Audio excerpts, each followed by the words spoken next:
Palavra do Senhor, no livro de Números,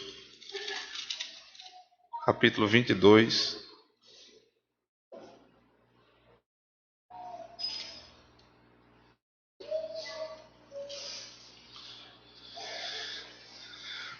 Essa é a maior seção do livro de Números. Ela vai do capítulo 22, passa o capítulo 23, 24 e vai até o capítulo 25. E, resumidamente, ela fala sobre as investidas de Satanás contra o povo de Deus. Nós vamos ver como Satanás ele vai tentar de diversas formas derrubar o povo do Senhor, e cada capítulo ele vai tratar de um ponto onde Satanás vai tentar e vai ser derrotado, porque Deus abençoou o povo de Israel e iria fazer entrar na terra do Egito, na terra de Canaã. Nós vamos ler todo o capítulo. É um longo texto, como eu falei, a sessão toda até o capítulo 25. Obviamente eu não vou pregar todos esses capítulos de uma vez, por questões didáticas, mas o capítulo 22, que fala sobre Balaão, o falso profeta Balaão, nós vamos tratar hoje, pelo menos a primeira parte dele. Verso 1.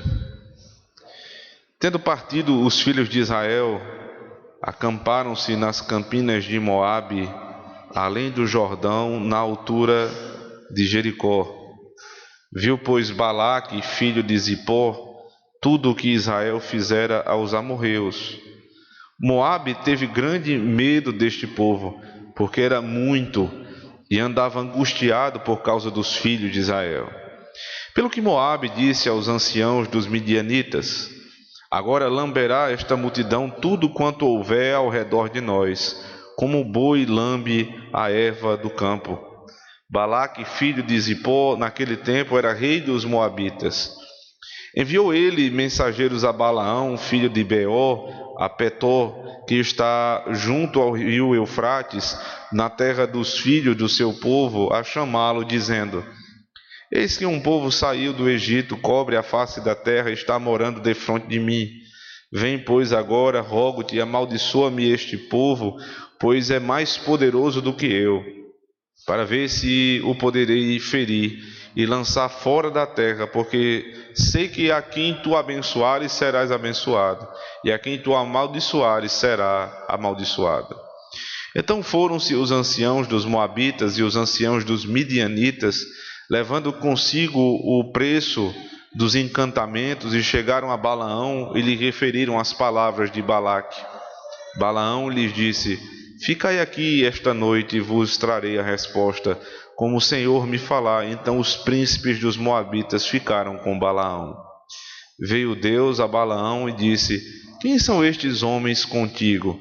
Respondeu Balaão a Deus: Balaque, rei dos Moabitas, filho de Zippor, os enviou para que me dissessem: eis que o povo que saiu do Egito cobre a face da terra, vem agora, amaldiçoa-mo, talvez eu possa combatê-lo e lançá-lo fora.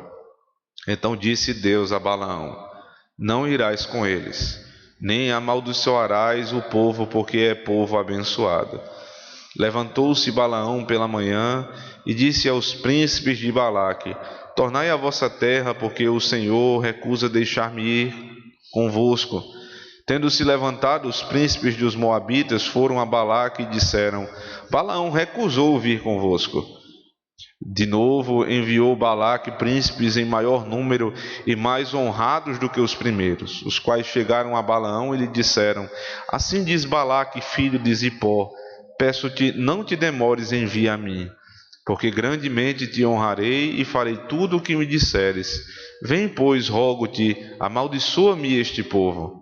Respondeu Balaão aos oficiais de Balaque: ainda que Balaque me desse a sua casa cheia de prata e de ouro, eu não poderia traspassar o mandado do Senhor meu Deus para fazer coisa pequena ou grande. Agora, pois, rogo-vos que também aqui fiqueis esta noite, para que eu saiba o que mais o Senhor me dirá. Veio, pois, o Senhor a Balaão de noite e disse-lhe: Se aqueles homens vieram chamar-te, levanta-te, vai com eles, todavia farás somente o que eu te disser. Então Balaão levantou-se pela manhã, abardoou a sua jumenta e partiu com os príncipes de Moabe. Acendeu-se a ira de Deus, porque ele se foi, e o anjo do Senhor pôs-lhe o caminho por adversário. Ora, Balaão ia caminhando montado na sua jumenta e 2 de seus servos com ele. Viu, pois, a jumenta do anjo do Senhor parado no caminho com a sua espada desembainhada na mão, pelo que se desviou a jumenta do caminho, indo pelo campo. Então Balaão espancou a jumenta para fazê-la tornar ao caminho. Mas o anjo do Senhor pôs-se numa vereda entre as vinhas, havendo muro de um e do outro lado. Vendo, pois, a jumenta, o anjo do Senhor cozeu-se contra o muro e comprimiu contra este o pé de Balaão, por isso tornou a espancá-la. Então o anjo do Senhor passou mais adiante e pôs-se num lugar estreito, onde não havia caminho para se desviar, nem para a direita, nem para a esquerda. Vendo a jumenta, o anjo do Senhor deixou-se cair debaixo de Balaão, acendeu-se a ira de Balaão e espancou a jumenta com a vara. Então o Senhor fez falar a jumenta, a qual disse a Balaão: que te fiz eu, que me espancaste já 3 vezes? Respondeu Balaão à jumenta: porque zombaste de mim, tivera eu uma espada na mão e agora te mataria. Replicou a jumenta a Balaão: porventura não sou a tua jumenta em que toda a tua vida cavalgaste até hoje? Acaso tem sido o meu costume fazer assim contigo? Ele respondeu: não. Então o Senhor abriu os olhos a Balaão, ele viu o anjo do Senhor que estava no caminho, com a sua espada desembainhada na mão, pelo que inclinou a cabeça e prostrou-se com o rosto em terra. Então o anjo do Senhor lhe disse: por que já 3 vezes espancaste a jumenta? Eis que eu saí como teu adversário, porque o teu caminho é perverso diante de mim. A jumenta me viu e já 3 vezes se desviou de diante de mim. Na verdade, eu agora te haveria matado e a ela deixaria com vida. Então Balaão disse ao anjo do Senhor: pequei porque não soube que estavas neste caminho para te opores a mim. Agora, se parece mal aos teus olhos, voltarei. Tornou o anjo do Senhor a Balaão: vai-te com estes homens, mas somente aquilo que eu te disser, isso falarás. Assim Balaão se foi com os príncipes de Balaque. Tendo Balaque ouvido que Balaão havia chegado, saiu-lhe ao encontro até a cidade de Moabe, que está nos confins do Arnon e na fronteira extrema. Perguntou Balaque a Balaão: porventura não enviei mensageiros a chamar-te? Por que não vieste a mim? Não posso eu, na verdade, honrar-te? Respondeu Balaão a Balaque: eis-me perante ti, acaso poderei eu agora falar alguma coisa? A palavra que Deus puser na minha boca, essa falarei. Balaão foi com Balaque e chegaram a Quiriate-Huzote. Então Balaque sacrificou bois e ovelhas, e deles enviou a Balaão e aos príncipes que estavam com ele. Sucedeu que pela manhã Balaque tomou a Balaão e o fez subir a Bamote-Baal, e Balaão viu dali a parte mais próxima do povo. Amém. Nós vamos agora à presença do Senhor, vamos orar ao nosso Deus. Senhor Deus dos exércitos, é o Senhor que milita a favor do teu povo, é o Senhor que protege o teu povo, é o Senhor que guia o teu povo. Pedimos então nessa manhã, ó Deus, que assim como o Senhor tem falado tantas vezes por meio desse texto, inúmeras já foram as pregações a partir desse texto de Números 22. Fale, Senhor, poderosamente aos nossos ouvidos. Abre os nossos olhos, Senhor, para que não sejamos como Balaão. Desimpede os nossos ouvidos, Senhor, para ouvirmos a voz do anjo do Senhor. Abre a nossa mente, Senhor, para que possamos ter os teus pensamentos. Tudo isso faz por meio da pregação da tua palavra.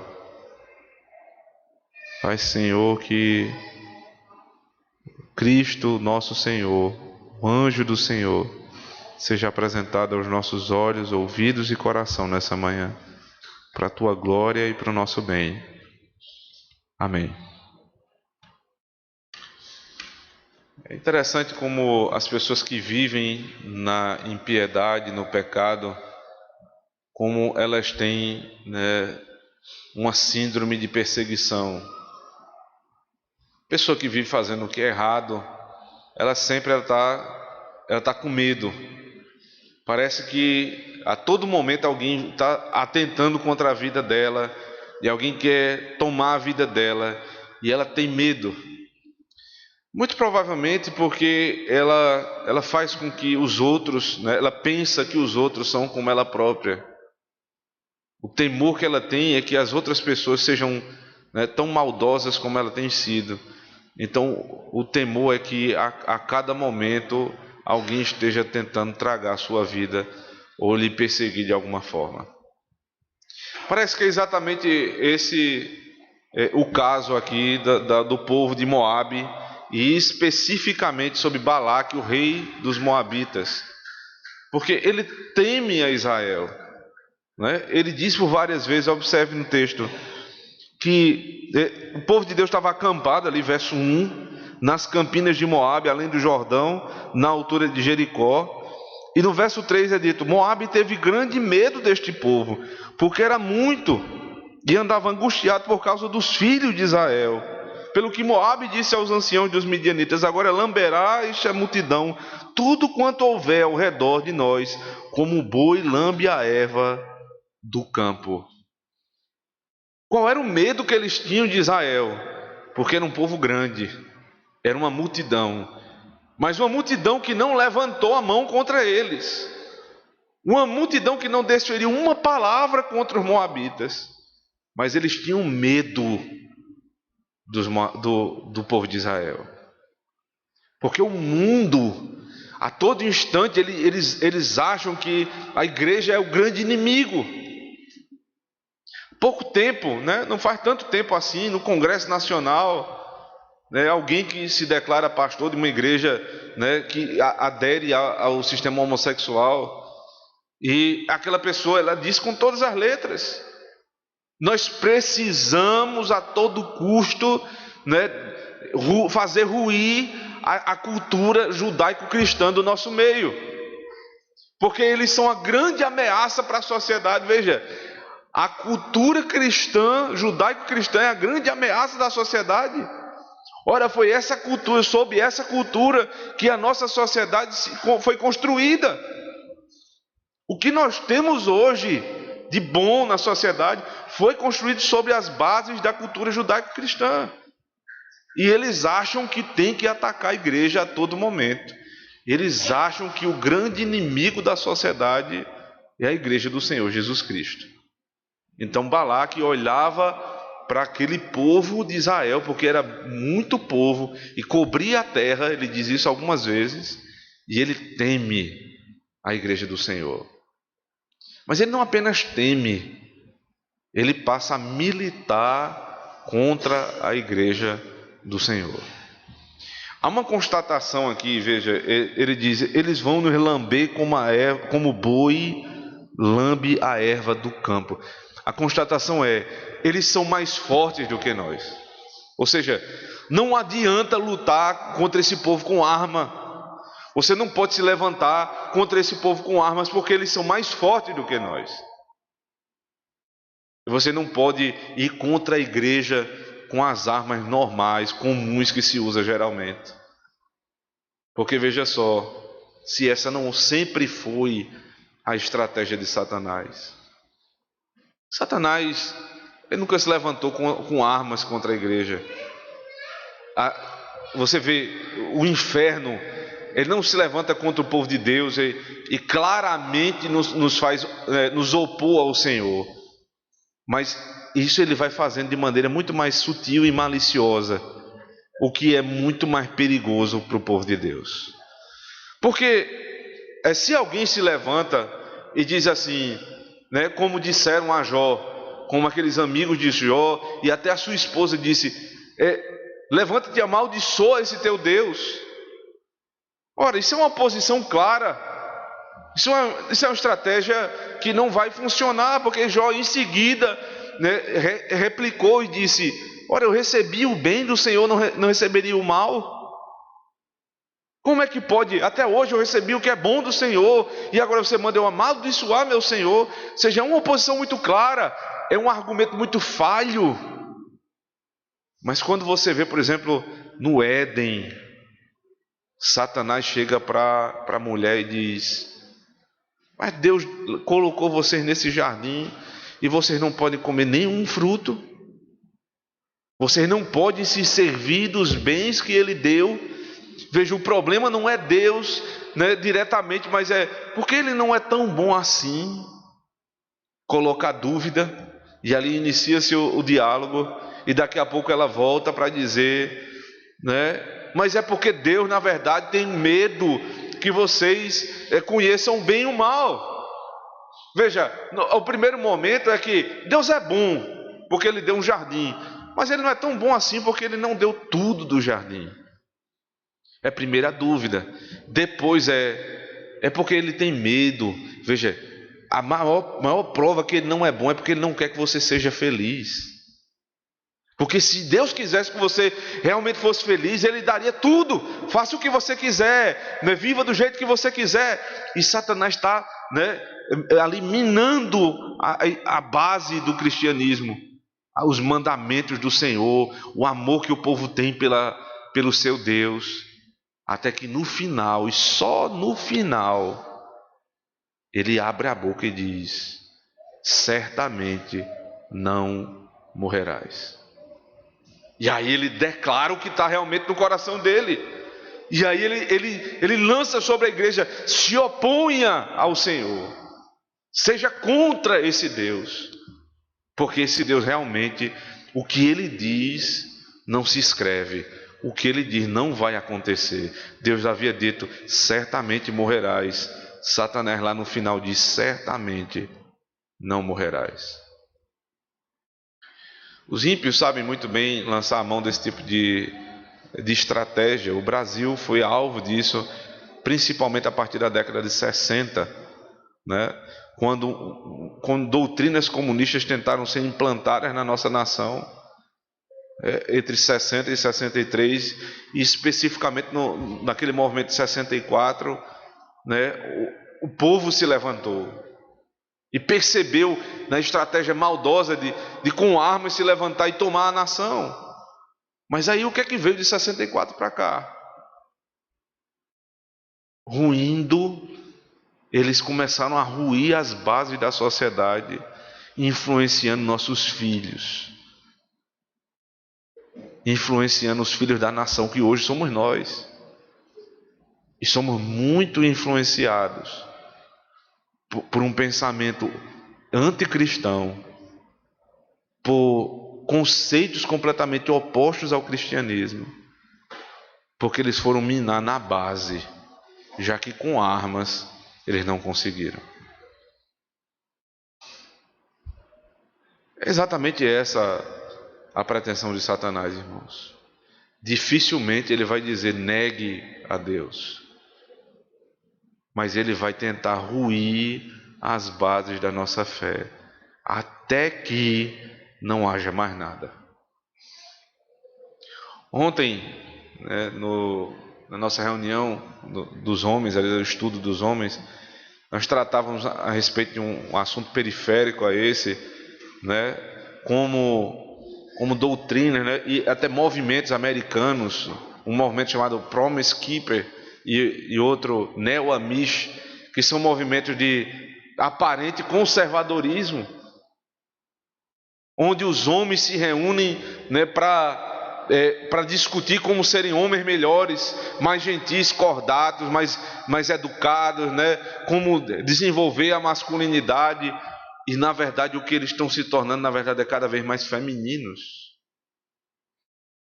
Um movimento que parece conservador, mas cada vez mais faz com que os homens se tornem femininos. Esse outro movimento chamado Neo-Amish que são aqueles que são contra a modernidade. Eles não usam celulares, eles não usam televisão, eles não usam nada disso, porque eles estão se concentrando, né, nas coisas do lar, em cuidar da família, e eles se concentram tanto nisso, que alguém precisa trabalhar, e aí a mulher dele está do lado de fora, e ele está tomando conta da casa dele. Veja um movimento que ele tem por base, né, a vida piedosa, e no final feminiza os homens se tornando cada vez mais femininos, e as mulheres cada vez mais masculinas, e com isso você destrói a nossa sociedade. Satanás não é tolo, irmãos. Ele sabe muito bem como ele pode destruir as bases de uma sociedade, e ele tem feito isso. Ele vai lançando mão de estratégias que vão acabar com sua casa e depois vão acabar com a sociedade. Então, Balaque, ele é assim, ele percebe, se eu for lutar contra esse povo, o que é que vai acontecer? Eles vão nos lamber como um boi lambe a erva do campo. Então o que é que eu vou fazer contra eles? Veja, verso 5. Enviou ele mensageiros a Balaão, filho de Beor, a Petor, que está junto ao rio Eufrates, na terra dos filhos do seu povo, a chamá-lo, dizendo: eis que um povo saiu do Egito, cobre a face da terra e está morando defronte de mim. Vem, pois, agora, rogo-te, amaldiçoa-me este povo, pois é mais poderoso do que eu, para ver se eu poderei ferir e lançar fora da terra, porque sei que a quem tu abençoares será abençoado, e a quem tu amaldiçoares será amaldiçoado. Ele agora vai buscar minar a fé do povo.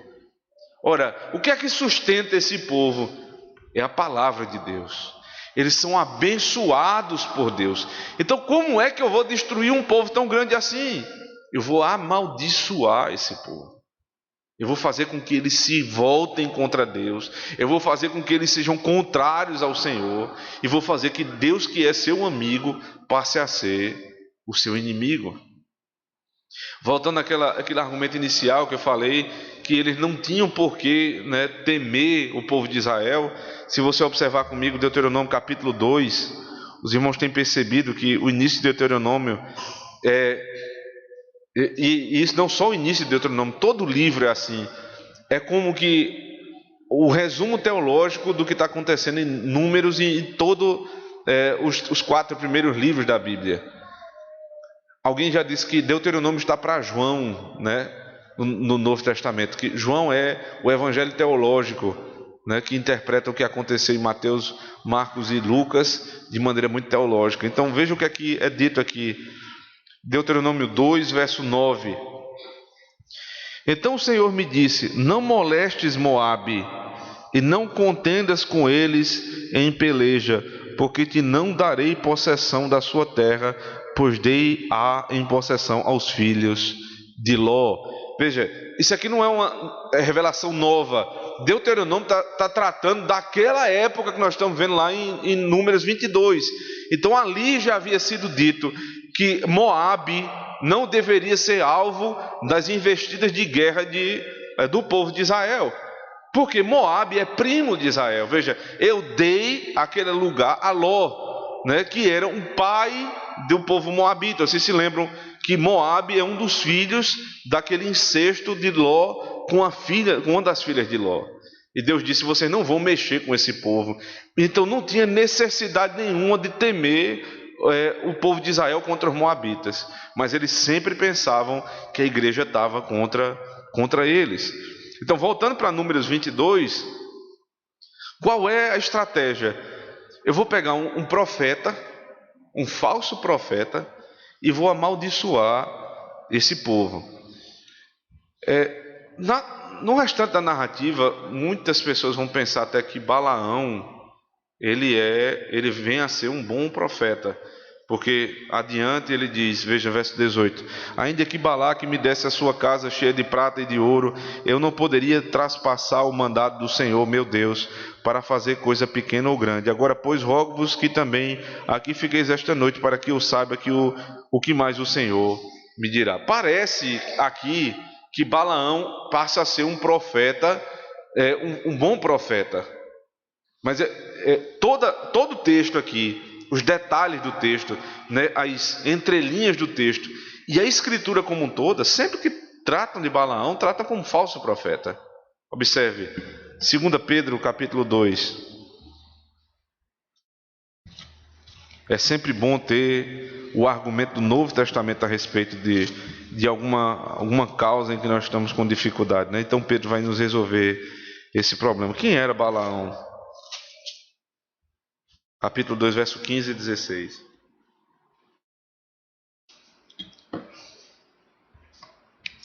Abandonando o reto caminho, se extraviaram, seguindo pelo caminho de Balaão, filho de Beor, que amou o prêmio da injustiça.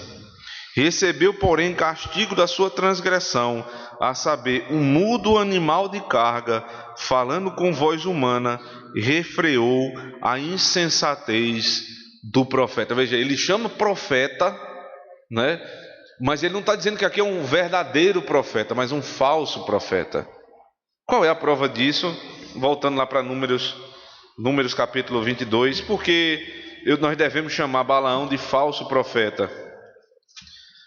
Primeiro, de onde ele profetizava? No início do texto você vai conferir comigo. Onde é que Balaão profetizava? Ele veio da terra de... Veja, aqui no verso 5.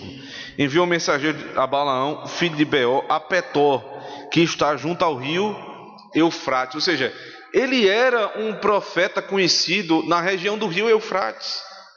Os irmãos devem lembrar, por exemplo, quando é dito a localização dos babilônicos, eles viviam entre o Tigres e o Eufrates, ou seja, na Mesopotâmia. Então, esse profeta era um profeta babilônico, não era um profeta de Israel. Então, consequentemente, aqui há um primeiro argumento. Balaão era um falso profeta, né? Como Pedro está dizendo lá na sua segunda carta. Mas um segundo argumento, e para mim esse é decisivo, que não nos deixa ver Balaão como um bom profeta, é o que acontece no verso 7. Então foram-se os anciãos dos Moabitas e os anciãos dos Midianitas, levando consigo o preço dos encantamentos. E chegaram a Balaão e lhe referiram as palavras de Balaque. Veja, por que você precisa mandar príncipes para falar com um profeta e para convencer ele de fazer algo que é correto? E em segundo lugar, como é que você precisa pagar um preço para um profeta? O profeta não profetiza por preço. Lembre-se que os apóstolos disseram na Simão, o mágico: o teu dinheiro seja para a tua perdição. Ele disse: eu quero, como é que eu faço para ter o poder de profetizar? Como é que eu faço para ter o poder que vocês têm? E Pedro disse: você e o seu dinheiro fique para si e para a sua própria condenação. O verdadeiro profeta não recebe dinheiro para profetizar. Primeiro, ele é profeta de Israel. Segundo, ele não profetiza por dinheiro. Ninguém que serve a Deus pode servir por dinheiro e ser considerado um verdadeiro discípulo. É assim que esse homem era. Ele quer preço, ele quer honra, ele quer a dignidade de um príncipe, pedindo a ele: amaldiçoe esse povo. Além disso, né, um argumento que é usado aqui no verso 12, ele diz: então disse Deus a Balaão: não irás com eles, nem amaldiçoarás o povo, porque é povo abençoado. Ou seja, esse povo é meu povo abençoado. Como é que esse profeta vai amaldiçoar a quem Deus abençoou? Lembre-se, voltando lá para Gênesis capítulo 12, a escolha desse povo. Volte comigo, por favor. Gênesis 12. Quando Deus chama Abraão, diz assim: Ora, disse o Senhor a Abraão: sai da tua terra, da tua parentela e da casa de teu pai, e vai para a terra que te mostrarei. De ti farei uma grande nação, e te abençoarei, e te engrandecerei o nome. Sê tu uma bênção. Veja que Deus está, inclusive, né, isso não é claramente dito lá em Números 22, mas Deus está cumprindo aqui a promessa que deu a Abraão. Eu vou fazer de ti uma grande nação, e até o rei de Moabe disse: é um grande povo que cobre a terra, e eu vou te abençoar. Então Deus disse: como é que Balaão você vai amaldiçoar o povo a quem eu abençoei? Como é que você vai amaldiçoar quem eu abençoei? Porque contra Israel não vale encantamento. Isso é necessário pensar um pouco mais sobre isso e labutar nesse tema, porque a nossa época é uma época muito mística. E eu não digo isso apenas dos místicos, que sempre existem, mas eu estou falando aqui até dos crentes, são muito místicos. Eles têm medo de maldição. E você tem em algumas igrejas o que se chama de quebra de maldição. O culto da quebra de maldição hereditária. É como se a maldição do avô passasse para o pai, do pai para o filho, do filho para o neto, até que naquele determinado momento, na igreja se junta e ela vai quebrar a maldição. É verdade que a Bíblia fala sobre um tipo de maldição hereditária. Lá no segundo mandamento, em Êxodo capítulo 20, Deuteronômio 5, é dito que o Senhor vai visitar a iniquidade dos pais nos filhos, até a terceira e quarta geração daqueles que o aborrecem. Ou seja, quando você tem uma família onde o culto é idólatra, o que é que acontece naturalmente com a próxima geração? Isso naturalmente a próxima geração é idólatra também. Eles vão servir ao mesmo Deus. Mas quando é que essa maldição se quebra? Ele não ensina você a fazer um culto de quebra de maldição. O que é que ele diz? Quando um deles se converte, eu farei misericórdia até 1000 gerações. Os nossos filhos são abençoados, porque nós somos um povo abençoado.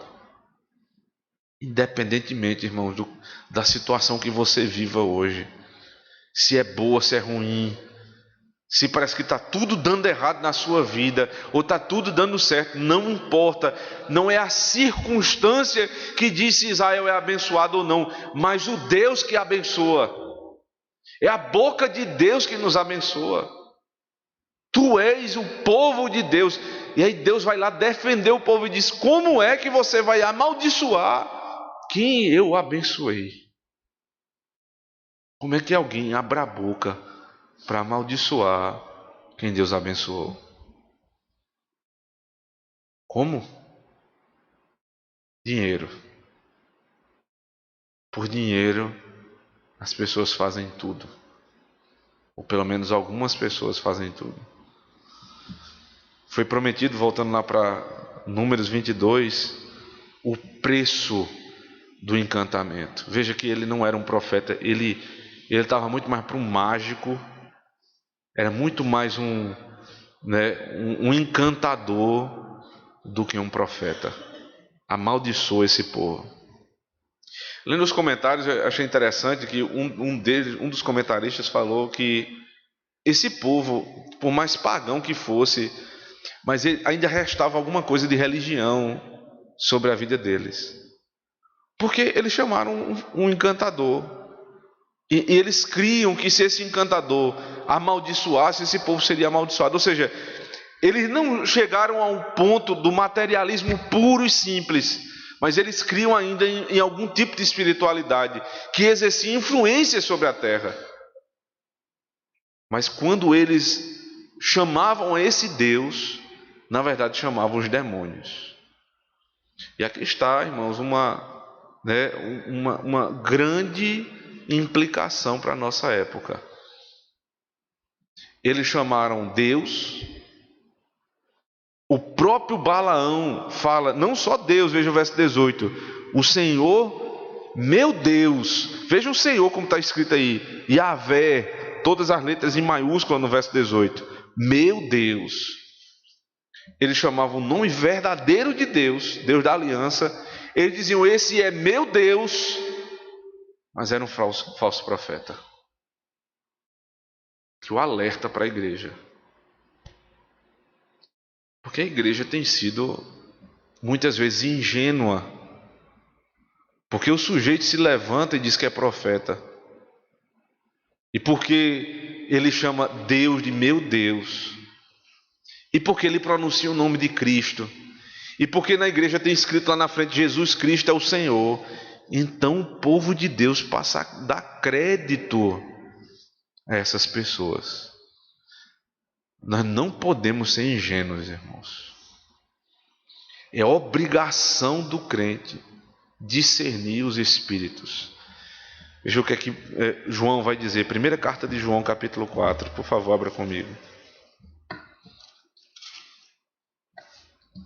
Verso 1. Amados, não deis crédito a qualquer espírito. Antes provai os espíritos se procedem de Deus. Porque muitos falsos profetas têm saído pelo mundo afora. Nisto reconheceis o Espírito de Deus. Veja, existe uma forma objetiva de se reconhecer o Espírito de Deus. Não é porque o sujeito diz assim, como é que eu vou saber se o profeta é verdadeiro ou falso? É se acontecer ou não acontecer o que ele diz. Mas veja só, no Antigo Testamento isso é verdade. Mas no Novo Testamento nós cremos que não há mais novas profecias. E muitos que são falsos profetas acertam até o que dizem, né? Alguém já disse que até um relógio parado acerta a hora 2 vezes por dia. Então, o que é um falso profeta acertar vez por outra uma profecia? Então, isso não é um caminho seguro para você achar que a profecia é verdadeira ou é falsa. É porque ele acertou ou errou. Não.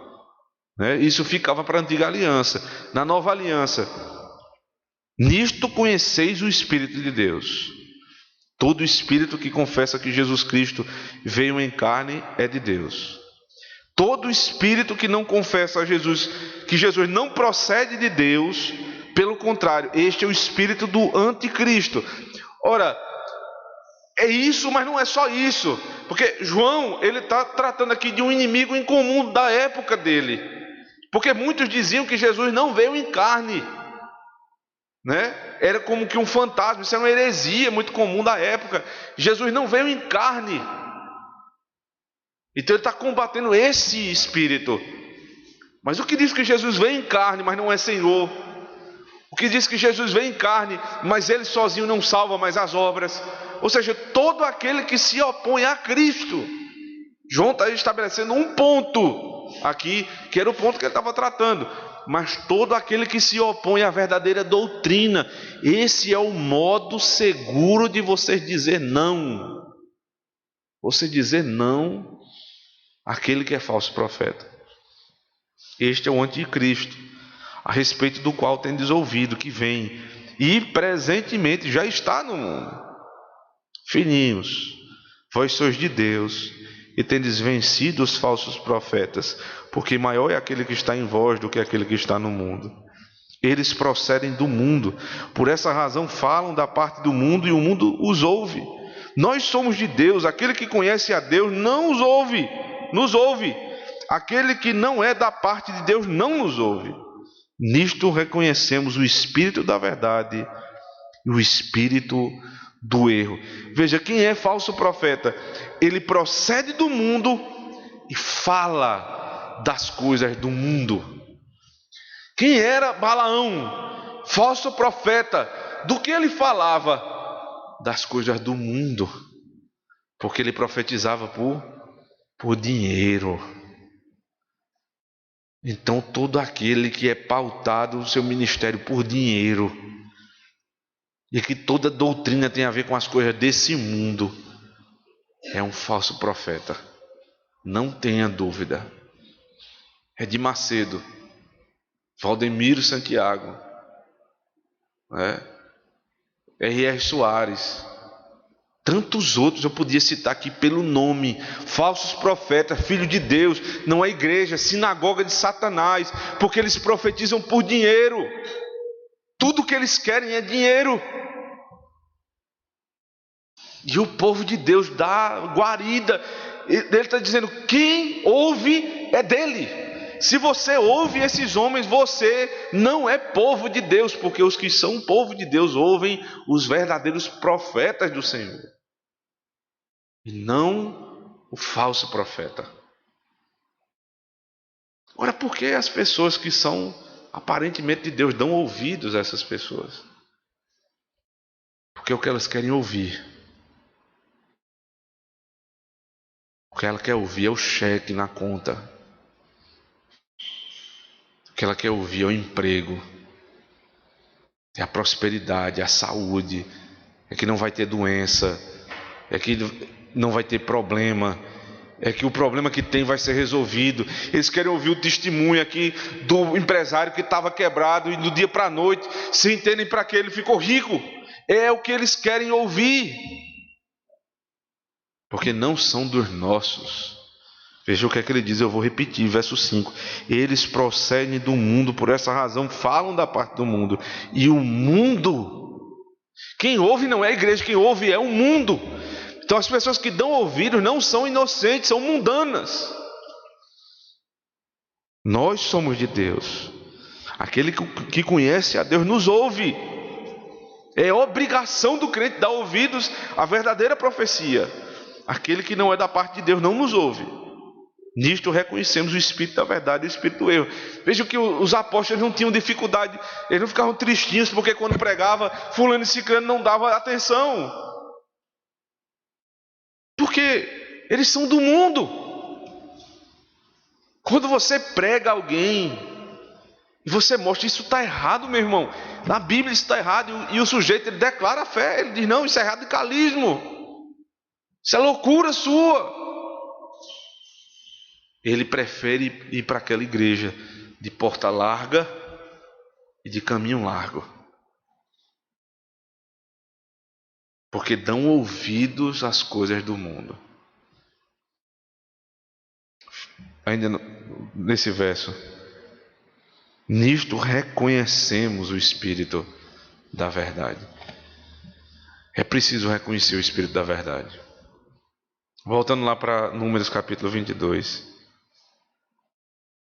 Verso 8. Balaão lhes disse: ficai aqui esta noite e vos trarei a resposta como o Senhor me falar. Então os príncipes dos moabitas ficaram com Balaão. Veio Deus a Balaão e lhe disse: quem são estes homens contigo? Ele vai contar a história de novo. Interessante, porque Balaão é um falso profeta e Deus vai falar com ele, né? Mas Deus não vai falar com ele como ele fala com um verdadeiro profeta. Ele tá aqui de boa fé, mostrando a Balaão a loucura que ele está entrando. Isso aqui é como Deus fez com Caim. Caim, veja, o desejo mal está no teu coração, cumpre a ti dominá-lo. O Senhor está exortando Balaão. Aí no verso 11: eis que o povo que saiu do Egito cobre a face da terra. Essas são palavras de Balaque, e Balaão está repetindo. Verso 12: então disse Deus a Balaão: não irás com eles, nem amaldiçoarás o povo, porque o povo é povo abençoado. Levantou-se Balaão pela manhã e disse aos príncipes de Balaque: tornai a vossa terra, porque o Senhor recusa deixar-me ir convosco. Veja, não é que está errado, não, é porque Deus não deixou. Você percebe? Ele não diz: que loucura eu estava fazendo. Ele não se arrepende, porque o que ele diz é: Deus me impediu de fazer. Se Deus permitir, eu vou e faço. Eu não posso simplesmente não pecar porque Deus proibiu. Eu devo não pecar porque Deus proibiu, mas não posso parar aí. Eu tenho que odiar o que Deus odeia. Eu tenho que dizer: que caminho louco eu estava seguindo. Eu estava me perdendo e Deus me parou. Mas ele diz: não, Deus não deixou eu continuar. Então vão embora. Eu não posso dizer isso porque Deus me proibiu. A prova que ele não estava arrependido Os príncipes voltam para falar com Balaque, que Balaão havia negado, e agora ele vai tentar novamente. Veja, verso 15. De novo enviou Balaque príncipes em maior número e mais honrados do que os primeiros. Como que diz? Ele tem um preço. A questão aqui não é Deus, não, é porque ele tem um preço. O povo não diz isso, né? Onde dinheiro for e não resolver, é porque foi pouco. Então, manda mais príncipes, manda mais dinheiro. Verso 16, os quais chegaram a Balaque e lhe disseram: assim diz Balaque, filho de Zippor, peço-te, não te demores, envia a mim, porque grandemente te honrarei e farei tudo o que me disseres. Vem, pois, rogo-te, amaldiçoa-me este povo. É dinheiro, você quer? Está aqui o dinheiro. Estremeceu as bases de Balaão. Realmente, ele estremeceu. Porque veja o que é que ele vai fazer em seguida. Ele vai consultar Deus. Verso 18. Respondeu Balaão aos oficiais de Balaque: ainda que Balaque me desse a sua casa cheia de prata e de ouro, eu não poderia traspassar o mandado do Senhor meu Deus para fazer coisa pequena ou grande. Agora, pois, rogo-vos que também aqui fiqueis esta noite, para que eu saiba o que mais o Senhor me dirá. Duas coisas me impressionam aqui. Primeiro, é a insistência ou o compromisso que os ímpios têm com a maldade. Ele mandou uma vez. Balaão disse: não vou. Eles não desistem. Porque quando Satanás sabe uma área frágil da sua vida, pode ser dinheiro, pode ser mulher, pode ser poder, pode ser honra, ele vai atacar, mas não é uma vez não, ele vai atacar inúmeras vezes no mesmo ponto. Primeira vez, Balaão ouviu e disse não. Manda mais dinheiro para ver se ele não vai estremecer. E a outra coisa que me impressiona, né? Veja, ele despendeu todo o dinheiro que tinha, porque os ímpios pagam bem aos seus profetas. Nós não temos compromisso com a casa de Deus, mas os ímpios têm muito compromisso com a impiedade. Eles não faltam com a impiedade.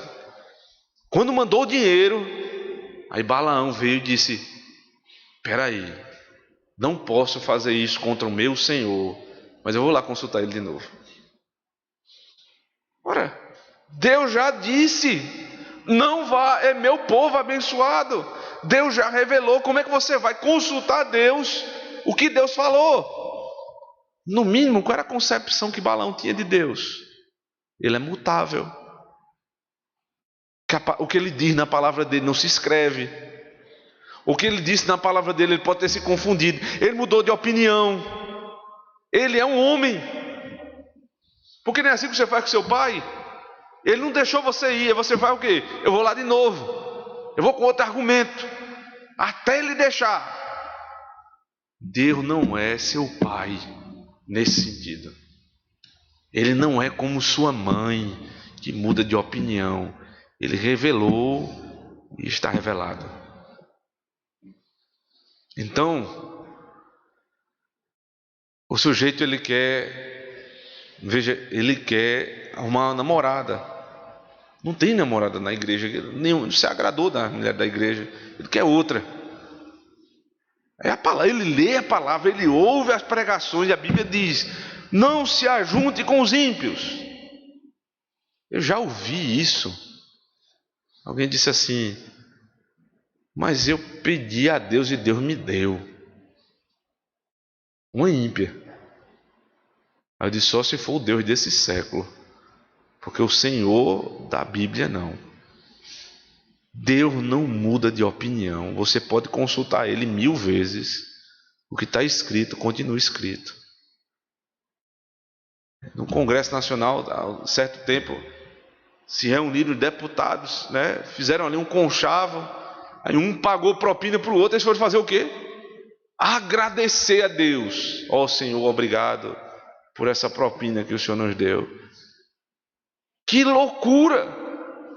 Eles acham que eles vão consultar a Deus e Deus vai mudar a opinião sobre suborno, sobre propina. sobre negociata, sobre relacionamento com o ímpio. Deus não vai mudar. Você pode consultar Deus 1000 vezes. O que Ele disse está dito e ponto final. Deus não é homem para que minta, nem filho do homem para que se arrependa. Então ele foi consultar o Senhor. O verso 20 diz: veio, pois, o Senhor a Balaão de noite e disse: se aqueles homens vierem chamar-te, levanta-te, vai com eles, todavia farás somente o que eu te disser. Aí você diz: está vendo aí? Então vale a pena, porque Deus mudou de opinião. Deus agora mandou ele ir. Veja, a conversa do Senhor não foi: verdade, Balaão, você tem razão. Esse povo é ruinzinho também. É bom dar um castigo nele. Vamos amaldiçoar um pouquinho aqui Israel e depois a gente volta ao normal. Não, ele diz: vai, mas agora você só vai falar o que eu mandar. Você vai ver no transcorrer da narrativa que Deus não está aprovando o que está acontecendo. Ele está permitindo que ele vá. Verso 21, então Balaão levantou-se pela manhã, abaldoou a sua jumenta e partiu com os príncipes de Moabe. É impressionante como a impiedade nos faz acordar cedo. É difícil levantar amanhã para trabalhar, viu? É difícil. O sujeito rola para um lado, rola para o outro. Para ir para o colégio, o pai vem, né? É assim ou não é? Levanta menino, levanta menina, vamos, se arruma. E todo mundo é cansado para ir para trabalhar, para estudar. Mas se for para fazer maldade, não tem tempo ruim. Balaão levantou-se pela manhã, logo cedo, abordou a jumenta e partiu com os príncipes de Moabe para fazer a maldade do coração. Acendeu-se a ira do Senhor, de Deus, porque ele se foi. O anjo do Senhor pôs-lhe no caminho por adversário. Ora, Balaão ia caminho montado na sua jumenta e 2 dos seus servos com ele. Como é que Deus mandou ele ir e depois Deus ficou irado com ele? Que texto intrigante esse, né? Como é que pode? Deus está se contradizendo. Não, porque Deus está mantendo a palavra primeira dele. Não vá. Mas você quer ir? Eu vou mostrar a você agora o meu outro lado, a minha força de ira. O sujeito que vive no pecado, irmãos, ele acha que ele vive pecando todo tempo e Deus não está fazendo nada. Então ele vai se entregando cada vez mais, né? Então ele peca, não acontece nada. Daqui a pouco vamos estudar a paciência de Deus na escola dominical. Então ele pecou e não fez nada. Deus não fez nada. Então o que é que ele vai fazer? Peca de novo. Deus não fez nada, peca de novo. E ele acha que Deus está aprovando aquilo ali. Ou então ele diz assim: no dia que eu quiser eu paro isso aqui e está tudo bem, peço perdão, está tudo bem. Mas agora a ira de Deus se acendeu contra ele. E não só isso, veja, o anjo do Senhor pôs-lhe no caminho por adversário. Abra comigo Êxodo capítulo 22, por favor.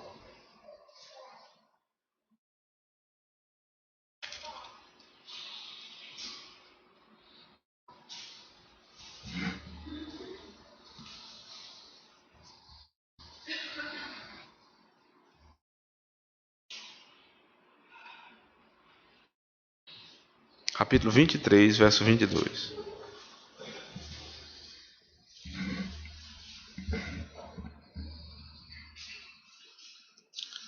Mas se diligentemente lhe ouvires a voz e fizeres tudo o que eu disser, então serei inimigo dos teus inimigos e adversário dos teus adversários.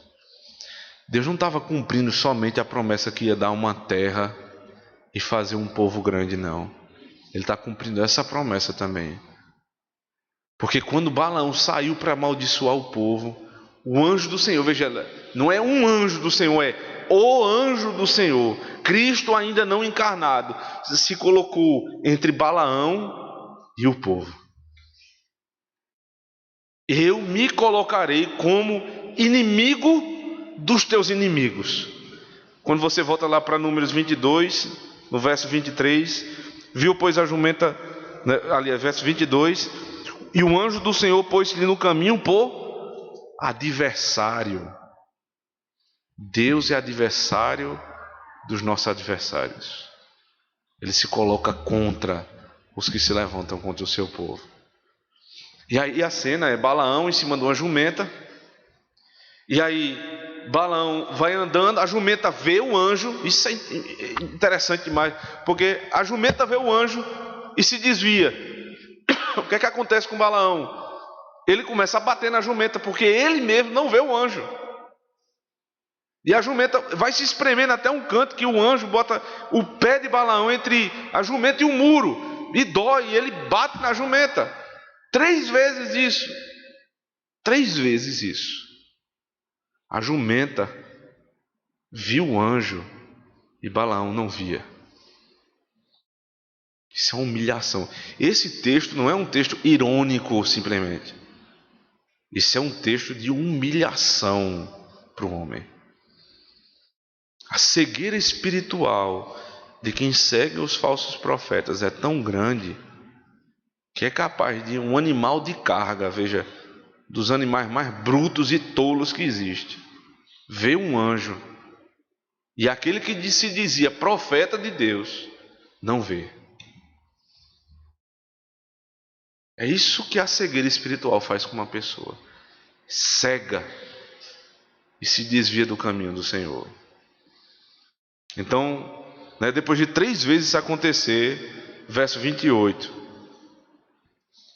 Então o Senhor fez falar a jumenta, a qual disse a Balaão: que te fiz eu, que me espancaste já 3 vezes? Olha só, é para o sujeito cair de cima da jumenta agora, de medo. Porque a jumenta começou a falar. 3 vezes, o argumento da jumenta é perfeito. Peraí, o que é que eu estou fazendo? É a jumenta racional. Uma jumenta que passa a pensar racionalmente. Ela diz: o que é que eu fiz para você estar batendo em mim? Respondeu Balaão a jumenta: porque zombaste de mim, tivera eu uma espada na mão e agora te mataria. Ele é tão cego, ele é tão louco, que até os grandes milagres que Deus está fazendo ali, de uma jumenta falar, ele não tem surpresa com isso. Ele começa a conversar com a jumenta. Eu fico pensando alguém passando ali vendo essa cena, né? O dono da jumenta conversando com a jumenta. Esse sujeito só pode estar louco. E ele não percebe isso. Trata as coisas que são espirituais e que são extraordinárias como se fossem nada. Quantos milagres, irmãos, Deus já fez e nós cegamente não percebemos. Quantas vezes o anjo do Senhor não se colocou entre nós e nossos inimigos e nós cegamente não percebemos, tal qual Balaão. E aí o texto continua, verso 29. Respondeu Balaão a jumenta: porque zombaste de mim, tivera eu uma espada na mão e agora te mataria. A vontade dele é de matar aquela jumenta, né? Replicou a jumenta a Balaão: porventura não sou eu tua jumenta, em que toda a tua vida cavalgaste até hoje? Acaso tem sido o meu costume fazer assim contigo? Ele respondeu: não. Veja, eu sou tua jumenta. Aqui, aquela ideia hoje em dia, né, de que você não é dono do seu animal, você é tutor do seu animal, né, cai por terra. Você é dono, Deus lhe deu o animal, sua posse. Um cachorro é seu, o gato é seu, é possessão sua. Não, você não é tutor do seu gato nem do seu cachorro, né? É tanto que Deus vai inclusive reclamar porque ele não cuida bem daquela jumenta. Então, o argumento agora olha o meu histórico. A jumenta dizendo: olha o meu histórico, até hoje eu cavalguei com você até aqui. Eu já fiz isso alguma vez? Ele disse: é verdade. Não. A jumenta está argumentando com o homem e levando o homem a pensar. Mas antes que você pense que isso é uma capacidade da jumenta, o que está sendo revelado aqui é o caráter profético do Antigo Testamento. A passividade do caráter profético. Porque até uma jumenta fala, né? Quando as pessoas dizem assim: nós vamos defender. Veja, eu não estou fazendo comparação de uma coisa com outra, mas só dos ministérios, né?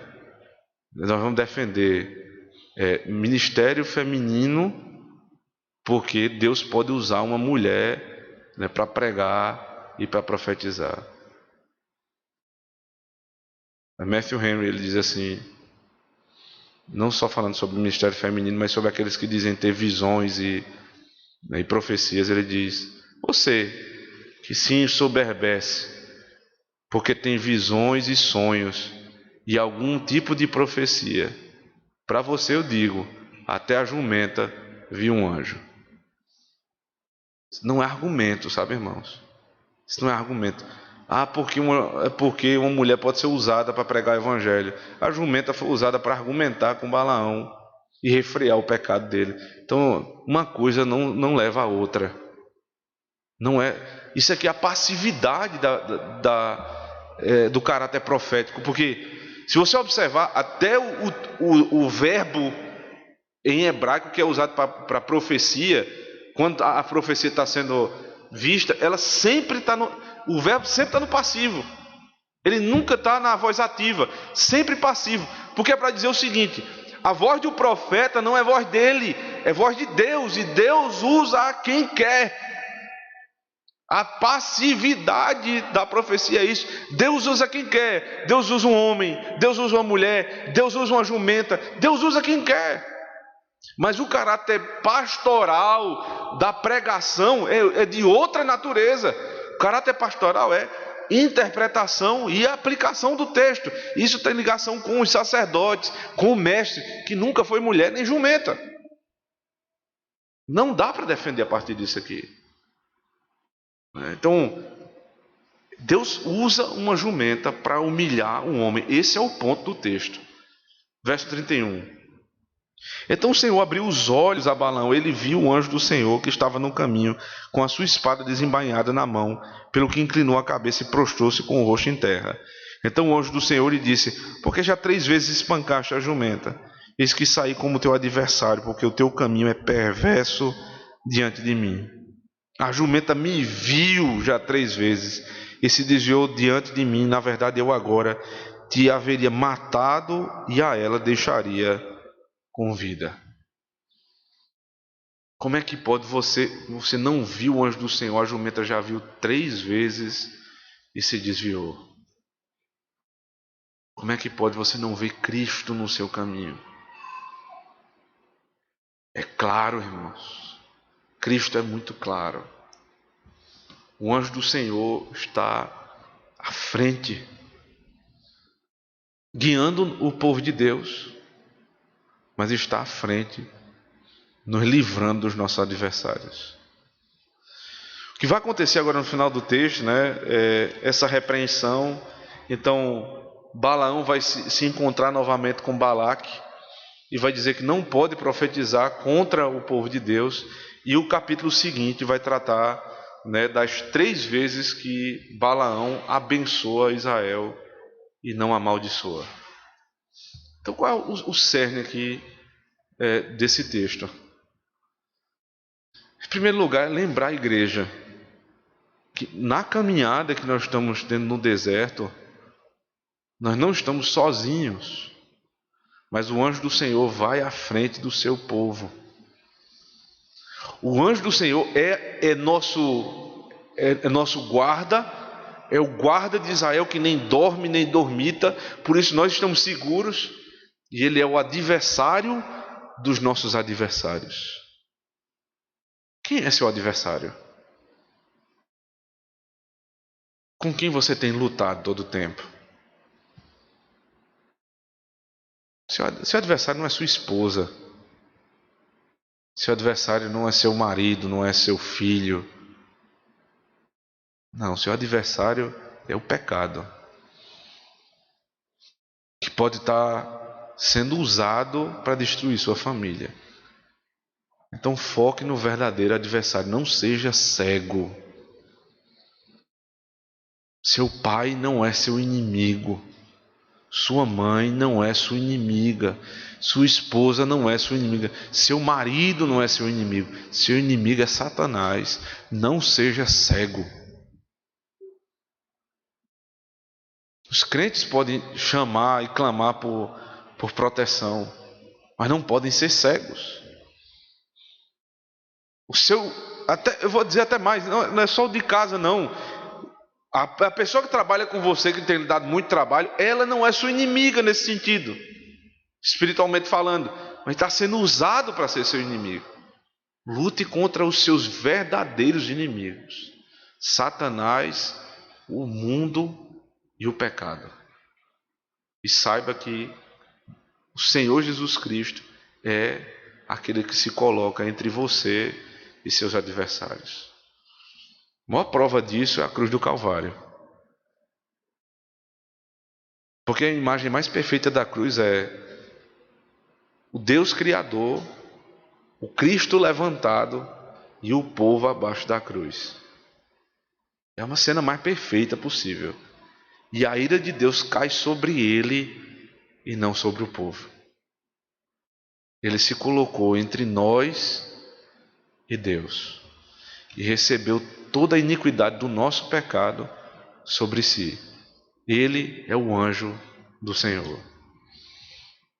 Por outro lado, se você vive na prática do pecado e não tem Cristo, aí você está em maus lençóis, porque você tem o pior de todos os inimigos. É todo poderoso. Não é uma multidão de pessoas, é Pai, Filho e Espírito Santo, mas é Senhor dos exércitos. E se Ele usar os exércitos dele contra você, você está acabado. Arrependa-se do seu pecado e tenha Deus como seu inimigo, em Cristo Jesus. Amém. Vamos ficar de pé, vamos orar ao Senhor.